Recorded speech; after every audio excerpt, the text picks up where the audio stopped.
Today we'll talk about how can you disable this sign or know how you can do that on your Pinterest Lite app. So all you have to do, you just go down, click on your photo down here. So when you click on it, it's going to take you. So when you click on this photo, it's going to take you to next step here or your profile. Then all you have to do, just go above this sign, click on it. So then it's going to take you to next step here, just waiting to open video. Then you click here on notifications. So then come to next step here. Then you click here on bypass notifications.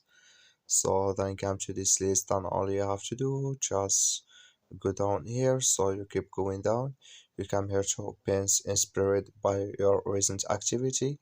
Just click in this sign or this color. Like you see, color is gone. That's mean it's disabled with us now. So that's all you have to do. Thank you for watching. Don't forget to support us by liking, subscribe.